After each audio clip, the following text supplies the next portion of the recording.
Pak Gofur. Waalaikumsalam Bu Devi. Gimana kabarnya? Alhamdulillah baik-baik. Gimana kabarnya Bu Devi sendiri? Alhamdulillah baik. Baik. Baik Pak Gofur, ini saya melakukan pertemuan dengan Pak Gofur untuk menanyakan apa saja yang akan dilakukan pada waktu observasi filtrasi. Sebelumnya nanti Pak Gofur ini melakukan pembelajaran di kelas berapa ya Pak? Saya akan melakukan pembelajaran di kelas 10.5. Baik, di kelas 10.5 hari apa itu nanti? Insya Allah hari Selasa. Minggu depan. Selasa minggu depan. Baik, Selasa minggu depan jam ke berapa Pak? Jam ke 3.45. Jam ke 3, 4, dan 5. Kira-kira nanti pelajarannya apa Pak? Geografi. Geografi ini di kelas 10.5. 10.5 masuk di bab berapa nih? Masuk di bab 1, tapi yang bahasan akhir. Bab 1 pembahasan akhir. Materinya apa Pak? Materinya memahami bencana alam di Indonesia. Memahami bencana alam di Indonesia. Nanti kira-kira tujuan pembelajaran yang akan Pak Gofur lakukan apa? Tujuan pembelajaran saya itu anak-anak bisa memahami tentang jenis-jenis dan cara menangani bencana di Indonesia. Nanti arah pengembangan yang akan dicapai Bunengan apa? Area pengembangan yang akan dicapai anak-anak mampu menceritakan atau mampu ibaratnya menjelaskan tentang cara edukasi tentang bencana alam, bagaimana tindakan sebelum, sesaat, dan sesudah terjadinya bencana. Harus diberitahu dulu. Harus diberitahu menggunakan ini problem extreme. Oh, modelnya PBN. Nanti ada kolaborasi apa itu? Kolaborasi dengan guru lain. Dengan anak-anak? Iya, ada kolaborasi diskusi. Anak diskusi terus akan saya suruh presentasi. Kira-kira strateginya yang disiapkan, tadi kan ada broadcast learning, kemudian apalagi media? Strategi atau medianya yaitu PPT, terus kemudian nyapi saya bantu ya, karena harus mencontohkan bencana-bencana atau terjadinya bencana di Indonesia, yaitu medianya itu media LKPD. Bagus.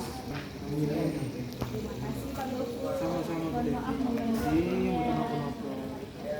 Assalamualaikum warahmatullahi wabarakatuh. Waalaikumsalam warahmatullahi wabarakatuh. Bagaimana kabar kalian hari ini? Ada yang tidak masuk? Ada. Siapa yang masuk? Kenapa ada masuk? Kenapa? Iya, ada suratnya? Oke, jangan ditiru ya, kalau nggak masuk harus kirim. Sebelum kita mulai pembelajaran, silakan dibimbing berdoa terlebih dahulu.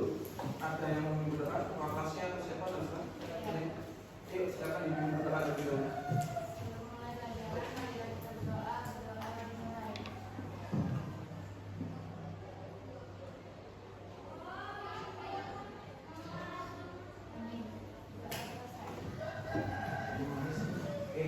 Sebelum kita mulai pembelajaran, coba dilihat di sisi kanan kiri kalian ada sampah apa tidak. Kalau ada sampah silakan diambil. Ya, itu merupakan kegiatan yang baik atau budaya positif. Kalau ada sampah diambil, dibuang ke tempat sampah, jangan dibuang ke loteng. Sudah? Ayo dibuang ke tempat sampahnya.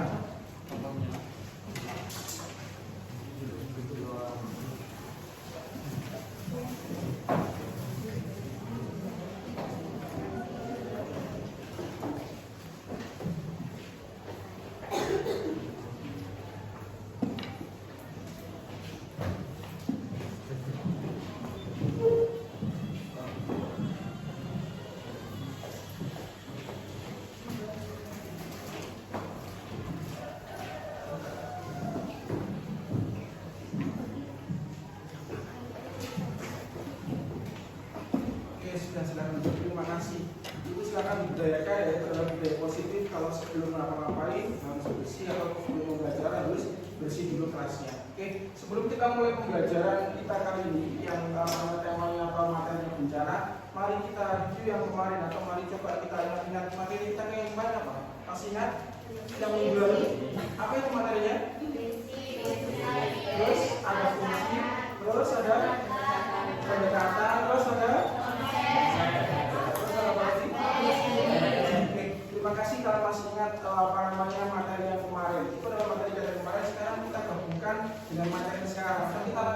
lanjutkan pada materi yang sekarang.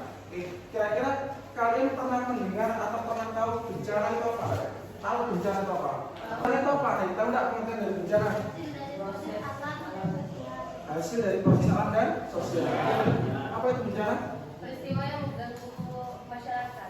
Peristiwa yang mengganggu masyarakat. Oke, benar. Yang lain, kalau tadi kan kalian sebelum Mbak Gogo jelaskan, mindset kalian adalah bencana itu adalah bencana alam. Sekarang kalian tahu kan bahwasanya bencana itu tidak semua tentang alam. Nah, sekarang bencana itu dibagi menjadi 3. Bencana apa yang pertama? Bencana alam. Yang kedua bencana. Yang ketiga bencana. Mari kita pahami jenis-jenis atau macam-macam dari bencana ini. Next. Yang pertama yaitu bencana alam. Apa itu bencana alam? Bencana yang tanpa kalian melihat, tanpa kalian melihat yang berbeda di depan, coba dipikirkan sendiri bahwasanya bencana alam itu yang bencana yang berkaitan dengan alam. Apapun bencana alam itu disebabkan oleh manusia, tidak. Bencana alam itu tidak disebabkan oleh manusia, melainkan bencana yang disebabkan oleh alam itu sendiri yang tidak bisa dibuat oleh manusia. Contoh bencana apa ya bisa dibuat oleh manusia? Tsunami, terus betul sekali. Seperti yang ada di gambar di sini, ini adalah gempa, ini adalah bentuk-bentuk bencana yang tidak bisa ditimbulkan atau tidak bisa diciptakan oleh manusia. Ada tsunami, gunung berapi dan lain sebagainya. Alam. Coba lihat, ini adalah bentuk-bentuk dari bencana alam seperti pembuangan limbah, terus nuklir dan lain sebagainya. Akibat keserakahan manusia, akibat dari ulah manusia yang menginginkan tidak cukup pengolahan dari alam itu sendiri sehingga menimbulkan terjadinya bencana. Ini merusak alam, tapi datangnya bukan dari alam. Maka yang disebut bencana non alam itu berarti bencana yang dihasilkan oleh manusia, Oke, sampai sini paham? Ada yang tanyakan? Coba. Nggak ada? Paham ya? Nanti kalau bisa maju berarti lulus. Next. Yang ketiga yaitu bencana sosial. Kalau tadi bencana alam itu adalah bencana yang disebabkan oleh alam itu sendiri. Yang kedua adalah bencana non alam, bencana yang disebabkan oleh selain alam tapi ada manusia. Yang ketiga ini adalah bencana yang diakibatkan oleh murni aktivitas dari interaksi manusia. Kalau tadi kan manusia dengan alam, kalau sekarang manusia dengan manusia, namanya juga sosial. Berarti antara interaksi manusia satu dengan yang lain itu menyebabkan terjadinya bencana. Contoh-contoh dari bentuk bencana yang diakibatkan oleh aktivitas manusia apa saja? Yang pertama, konflik sosial. Konflik sosial itu apa? Harus dimulai dengan konflik yang besar. Contoh konflik kecil yang dapat menyebabkan menjadi besar apa? Perbedaan pendapat di kelas bisa seperti itu. Perbedaan pendapat agama bisa seperti itu. Maka dari itu kita harus meminimalisir terjadinya perbedaan pendapat itu dengan cara apa? Memaklumi pendapat orang lain agar tidak terjadi yang namanya bencana sosial. Jangan kira ini adalah bencana-bencana yang langsung besar, tidak. Ini pasti juga bencana yang disebabkan oleh hal yang kecil yang terkadang tidak kita hiraukan yang menyebabkan orang itu tersinggung yang akhirnya berkepanjangan menjadi bencana seperti ini. Oke, bentuk-bentuk dari bencana sosial yang pernah kalian tahu di lingkungan kalian atau di Indonesia apa? Perang antara Madura dan ini Kalimantan, tahu? Perang apa? Perang Sampit, perang Daya dan sebagainya. Ya, itu adalah contoh bentuk dari intoleransi atau tidak adanya toleransi. Maka dari itu kalian harus menghindari yang namanya perselisihan paham. Boleh beda pendapat asalkan tidak berkepanjangan. Itu adalah bentuk-bentuk dari bencana sosial. Ada perang, ada rompak, ada perampok dan sebagainya. Itu adalah bentuk-bentuk dari bencana. Demo termasuk apa enggak? Ya, demo itu boleh, tapi tidak boleh mengalami yang namanya kerusuhan. Boleh kalian demo sebagai warga negara, kita boleh demo, itu tidak apa-apa. Asalkan tidak ada yang namanya kerusuhan, tidak ada yang penunjukan dan sebagainya. Kayak kemarin SH dan sebagainya itu harus dihindari yang namanya demo seperti itu. Tidak boleh demo itu menyebabkan terjadinya kerugian bagi orang lain. Silakan kalau mau beda pendapat tak masalah, asalkan tidak merugikan orang lain. Oke, next selanjutnya. Nah, dari bencana tadi ada 3 bencana, yaitu bencana alam, non alam, dan bencana sosial. Sekarang coba dibuka tugas kalian, tentukan berita kalian itu termasuk bencana yang mana? Naikkan. Coba, ayo buka tugas kalian, tentukan menurut berita yang kamu cari atau kalian dapatkan itu termasuk bencana apa? Bencana alam yang apa? Atau bencana alam, atau bencana sosial, bencana non alam? Silakan tulis di sana. Nomor 7, identifikasi itu termasuk bencana apa? Bencana alam apa yang termasuk bencana kalian? Oke, satu lagi. Ada bisa jawab? Jawabnya mungkin? Ayo. Saya Pak. Boleh, silakan. Bencana alam saya itu termasuk bencana alam geologi juga Pak. Karena bencana alam saya itu tentang tanah longsor. Oke, berarti bencana alam geologi. Tapi terkadang tanah longsor dan banjir itu tidak harus geologi. Tergantung pada cara atau tergantung pada apa ya?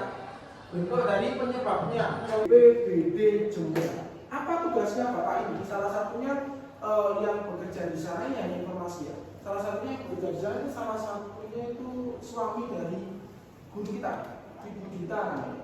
Bu tahu? Ya, Bu Dita itu suaminya kerja di BPBD, Badan Penanggulangan Bencana.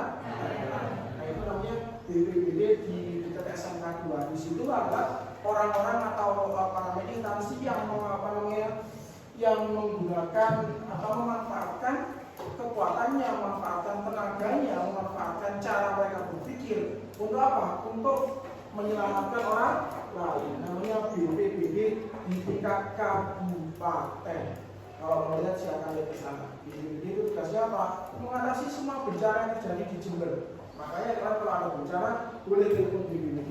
Teleponnya di mana? Silakan cari cari di mana?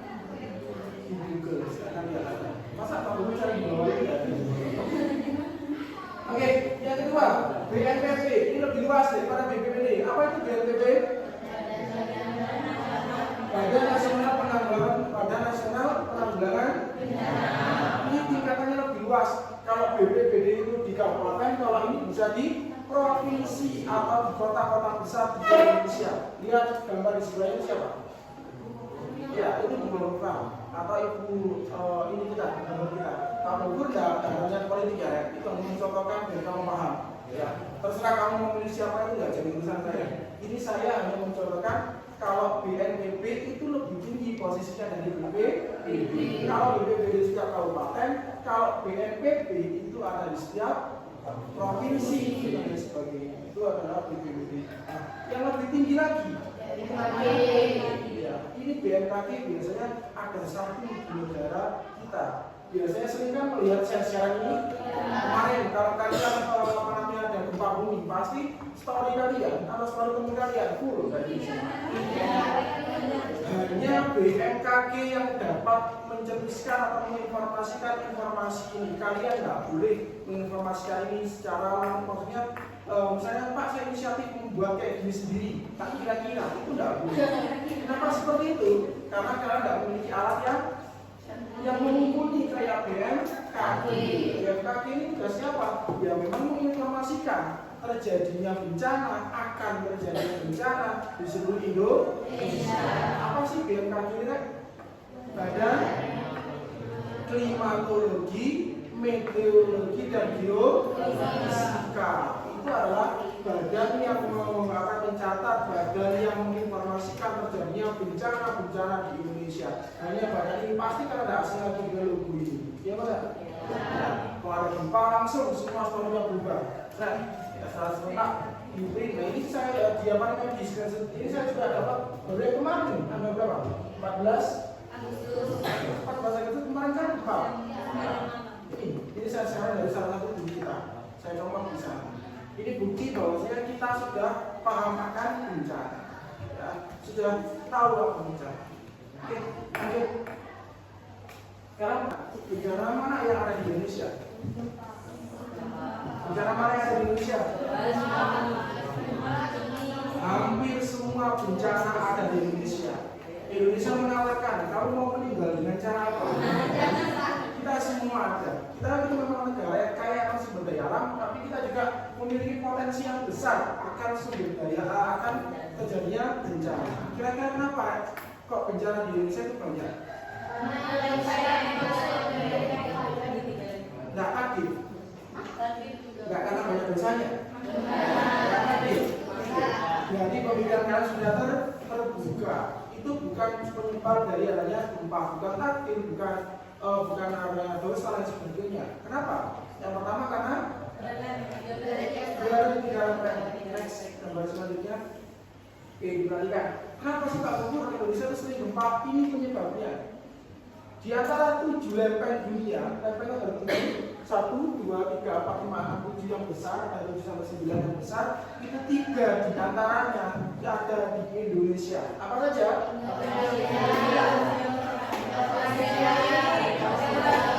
Bayangkan, Indo-Australia ini adalah India dan Australia, atau yang lempeng yang menghubungkan antara Indonesia dan Australia. Lempeng Pasifik ini berada di Samudra Pasifik. Lempeng Eurasia ada di benua Eropa sampai dengan Asia.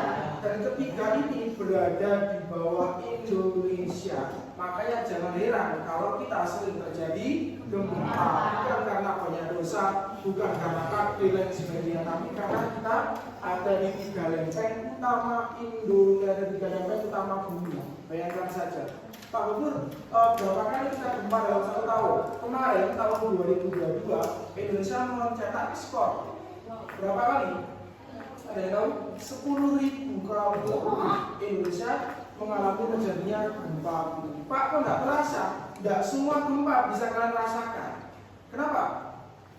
Yang pertama, skalanya tidak harus besar. Tidak semua skala gempa itu tinggi atau besar. Yang kedua, titik gempa itu berpindah-pindah, tidak hanya terjadi di Jember saja. Nah, 10.000 terjadi di Jember, yo, hancur ya. 10.000 tersebar di Sabang sampai dengan ini bentuk itu. Dampak positifnya memang kita banyak kebudayaan, kita bisa mengenal budaya orang Australia, kita bisa mengenal budaya orang Asia. Terus kita memiliki banyak ikan karena kita terletak di antara 2 samudra. Tapi dampak negatifnya apa? Rawan tsunami karena kita berada di 2 samudra. Rawan konflik karena kita banyak budaya.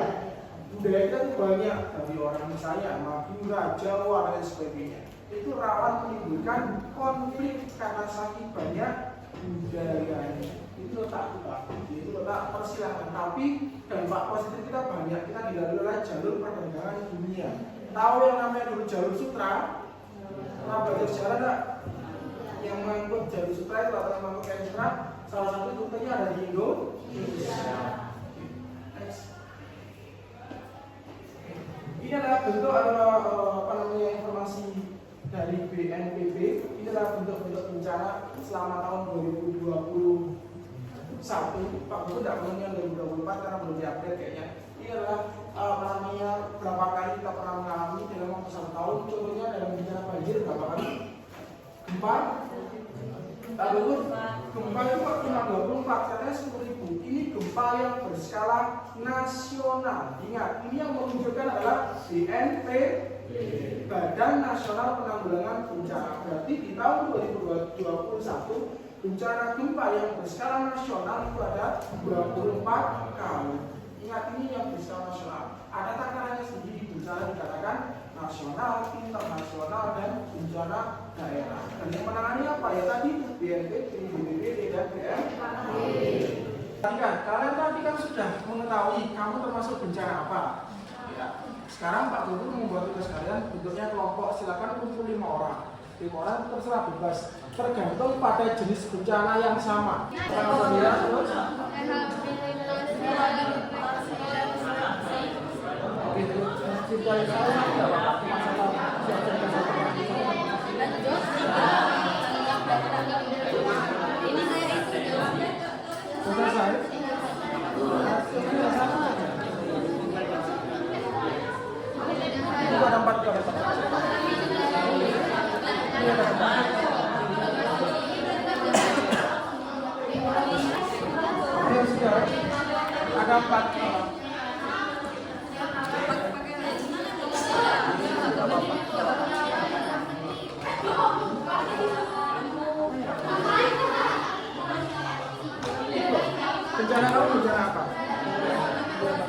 Jadi banyak kan kami dapat kita siapa yang satu kamu sudah melihat kalau kamu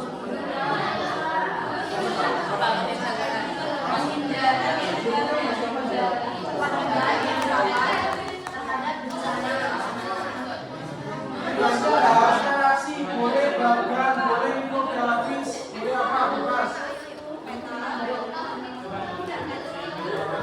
Ayo kamu siapa dulu? Assalamualaikum warahmatullahi wabarakatuh. Perkenalkan, nama saya Firalia Graini, absen 16. Nama saya Fania Saskia Manevendi, absen 36. Perkenalkan, nama saya Kesroni Tunukaina, absen 35. Perkenalkan, nama saya Nur Hamida, absen 19. Perkenalkan, nama saya Dewi Lestari, absen 14. Jadi kami akan memberikan contoh tentang siklus penanggulangan bencana. Yang pertama itu tahap pencegahan. Kita bisa melakukan dengan membuat peringatan, pembuatan alarm tentang bencana, adanya sirine pemberitahuan bencana, dan juga peta rawan bencana. Terus yang kedua, tahap kesiagaan, membuat rumah dengan konstruksi yang kokoh akan bencana. Yang ketiga adalah tanggap darurat. Contohnya seperti menghindari menggunakan lift dan berlindung di bawah meja ketika ada bencana gempa. Yang keempat yaitu rehabilitasi. Contohnya membuat posko penyelamatan atau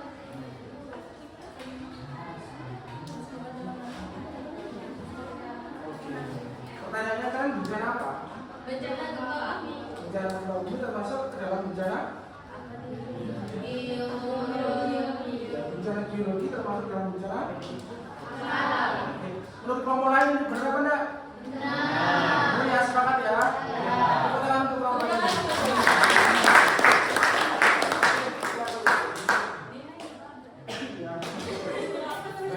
Oke, perhatikan. Setelah kita mengetahui apa yang mau menyimpulkan ke depan pembelajaran kita hari ini apa saja? Ayo. Pembelajaran kita hari ini ada 4. Ada pengertian, ada jenis-jenis, ada siklus, dan ada badan yang menanggulangi bencana. Ayo, siapa yang menyimpulkan ke depan? Bawa buku, tidak apa-apa. Satu orang.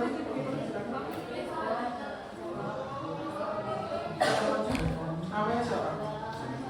Fatimah. Oke. Silakan disimpulkan pembelajaran kita hari ini. Kita membahas Dijelaskan ada pengertian bencana, jenisnya, terus cara penanggulangan bencana yang terjadi. terus. Bencana ini merupakan hasil dari proses alam dan sosial. Terbagi menjadi 3, yaitu bencana alam, bencana alam, dan bencana sosial. Oke, siklus penanggulangan bencana ada berapa? Siklusnya? Ada 4, yaitu pencegahan dan mitigasi. Kedua ada kesiapsiagaan, tanggap darurat, dan rehabilitas dan rekonstruksi. Oke, kira-kira badan tadi yang menanggulangi bencana badan apa saja? Ada? BMKG itu tingkatannya apa? Nasional Indonesia. Terus kalau BPBD contohnya kabupaten juga. Terus kalau BNPB iya provinsi. Oke. Terus kenapa di Indonesia sering terjadi gempa itu sering terjadi bencana? Karena terletak di antara 3 lempeng utama, yaitu lempeng Eurasia, lempeng Indo-Australia, dan lempeng Pasifik. Oke, tepuk tangan untuk itu. Jadi sudah paham ini materinya ya? Kira-kira ada yang ditanyakan lagi? Ada yang ditanyakan lagi? Kalau tidak ada, kami bisa memberi penguatan bahwasanya apa sih manfaat kita belajar ini? Kita belajar itu manfaatnya agar kalian tahu bahwasanya Indonesia itu adalah negara yang rawan bencana. Kita sebagai masyarakat Indonesia harus paham dan harus memahami dan harus siap siaga terhadap bencana yang kapanpun bisa terjadi. Itu adalah bentuk dari tujuan pembelajaran kita hari ini, dengan kalian paham dengan bencana agar kita siap siaga kapanpun terjadinya bencana alam atau bencana alam dan bencana sosial. Paham maksudnya? Mungkin itu saja materi hari ini. Kita bisa lanjutkan minggu depan silakan siapkan ulangan harian. Kan kemarin Pak Guru sudah bilang ulangan hariannya dalam bentuk bisa Sekarang syarat untuk mengikuti ulang harian kamu harus mengumpulkan apa? Nah, tugas yang kamu tekan itu nomor 1 sama nomor 6 udah kamu jawab. Nomor 7 ada 2 pertanyaan lagi. Yang pertama pertanyaannya sesuai dengan tadi. Menurut kamu yang ada di berita itu termasuk jenis bencana apa? Silakan dijelaskan. Pertanyaan yang kedua apa? Kemarin ingat pertanyaan kedua adalah pertanyaan kedua. Yang pertama identifikasi termasuk bencana apa? Yang kedua termasuk tadi sama dengan tadi. Siklus penanggulangan bencana apa saja? Paham maksudnya? Tapi itu individu. Kalau tadi kan kelompok. Sekarang individu ditulis di bulan masing-masing. Dijadikan syarat untuk ulangan. Oke, itu saja ya. Ada pertanyaan? Oke, terima kasih untuk hari ini. Saya akhiri. Assalamualaikum warahmatullahi wabarakatuh.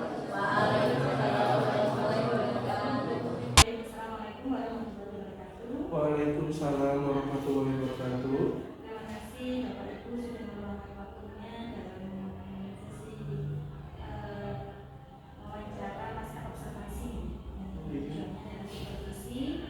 Sebelumnya perkenalkan nama saya Bu Ika Sari. Di sini saya sebagai supervisornya Pak Abdul Ghafur. Ini adalah Pak Abdul Ghafur guru geografi kelas 10 dan ini Pak Ghafur adalah guru yang Agustin, ini pengajar praktik saya di JKT 2004. Baik, terima kasih Pak Ghafur.